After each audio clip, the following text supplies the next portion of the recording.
ನನ್ನ ಪ್ರಕಾರ ಸಕ್ಸಸ್ ವ್ಯಕ್ತಿ ಅಂದ್ರೆ ಯಾವತ್ತೂ ಕೆಲಸ ಮಾಡ್ತಾನೆ ಇರ್ತಾನೆ.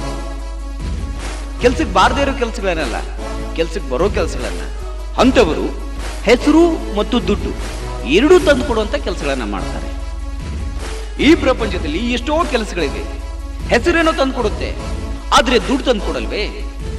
ಇನ್ ಕೆಲವೊಂದಿಷ್ಟು ಕೆಲಸಗಳು ದುಡ್ಡು ತಂದು ಕೊಡುತ್ತೆ, ಆದ್ರೆ ಹೆಸರನ್ನೇ ಕೆಡಿಸ್ಬಿಡುತ್ತೆ ಅಲ್ವಾ? ಹೆಸರು ತಂದು ಕೊಡ್ಬೇಕು, ದುಡ್ಡು ತಂದು ಕೊಡ್ಬೇಕು ಅಂತ ಕೆಲಸಗಳನ್ನ ಕೇವಲ ಸಕ್ಸಸ್ಫುಲ್ ವ್ಯಕ್ತಿ ಮಾಡ್ತಾನೆ ಸ್ನೇಹಿತರೆ. ನೇಮ್, ಫೇಮ್, ಮನಿ ಎಲ್ಲವೂ ಅವನ ಕೈಯಲ್ಲಿರುತ್ತೆ. ನೀವು ಅಂತ ವ್ಯಕ್ತಿಗಳಾಗಬೇಕು ಸ್ನೇಹಿತರೆ. ನೀವು ಅಂತ ವ್ಯಕ್ತಿಗಳಾಗಬೇಕು ಸ್ನೇಹಿತರೆ. ನೀವು ಅಂತ ವ್ಯಕ್ತಿಗಳಾಗಬೇಕು ಅಂದ್ರೆ ಮುಂದೆ ನಿಮ್ಮ ಜೀವನಕ್ಕೆ ದಾರಿ ದೀಪ ಆಗುವಂತ ಯೂಸ್ಫುಲ್ ಕೆಲಸಗಳನ್ನ ಮಾಡಿ ಸ್ನೇಹಿತರೆ.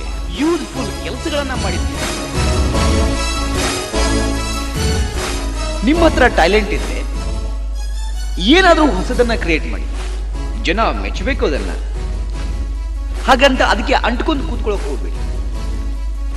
ನಾನು ಅದನ್ನ ಮಾಡಿದೆ, ಇದನ್ನ ಮಾಡಿದೆ, ಯಾರು ಮಾಡದೇ ಇರೋದನ್ನ ಮಾಡಿದೆ.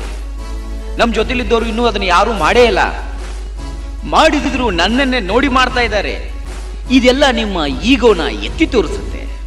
ನಿಮ್ಮ ಈಗೋನ ಜಾಸ್ತಿ ಮಾಡ್ಕೊಳಕ್ ಹೋಗ್ಬೇಡಿ. ಯಾಕಂದ್ರೆ ಯಾವ ವ್ಯಕ್ತಿಗೆ ಈಗೋ ಜಾಸ್ತಿ ಆಗುತ್ತೋ ಅಷ್ಟೇ ಅವನ ಮರ್ಯಾದೆ ಕೂಡ ಕಡಿಮೆ ಆಗುತ್ತೆ. ಅಂತ ವ್ಯಕ್ತಿ ಯಾವತ್ತೂ ಸಕ್ಸಸ್ಫುಲ್ ಆಗೋಕೆ ಸಾಧ್ಯನೇ ಇಲ್ಲ. ಅಂತವರು ತಮ್ಮ ಟ್ಯಾಲೆಂಟ್ದೊಂದಿಗೆ ತಮ್ಮ ಬುದ್ಧಿಶಕ್ತಿನ ಬೆರೆಸಿ ಜಗತ್ತಿಗೆ ಏನಾದ್ರೂ ಹೊಸದನ್ನ ಕೊಡಬೇಕು. ಆಗ ಜನ ಅವ್ರನ್ನ ಮೆಚ್ತಾರೆ. ಅದು ಬಿಟ್ಟು ತಮ್ಮ ಟ್ಯಾಲೆಂಟ್ ಒಂದಿಗೆ ಈಗೋನ ಬೆರೆಸಿ ಕೊಟ್ರೆ ಜನ ಅಂತವ್ರನ್ನ ಇನ್ನೇನೋ ಅಂತಾರೆ. ಅಂತ ಮೂರ್ಖರ ಹತ್ರ ವಾದಿಸೋದ್ಕಿಂತ ನೀವೇ ಸರಿ ಅಂತ ಪಕ್ಕಕ್ಕೆ ಹೋಗ್ಬಿಡೋದೇ ಉತ್ತಮ. ಅವ್ರ ಜೊತೆಗೆ ನಾವು ವಾದಿಸ್ತಾ ಇದ್ದೀವಿ ಅಂತಂದ್ರೆ ನಾವು ನಮ್ಮ ಲೆವೆಲ್ ಇಂದ ಅವ್ರ ಲೆವೆಲ್ಗೆ ಹೋಗ್ತಾ ಇದ್ದೀವಿ ಅಂತ ಅರ್ಥ. ಆ ಸಮಯದಲ್ಲಿ ಅವ್ರ ಜೊತೆಗೆ ನೀವು ವಾದಿಸೋದಕ್ಕಿಂತ ನೀವೇ ಸರಿ ಅಂತ ಪಕ್ಕಕ್ಕೆ ಹೋಗೋದು ಬಹಳ ಉತ್ತಮ ಸ್ನೇಹಿತರೆ. ಬಹಳ ಉತ್ತಮ ಸ್ನೇಹಿತರೆ. ಬಹಳ ಉತ್ತಮ ಸ್ನೇಹಿತರೆ.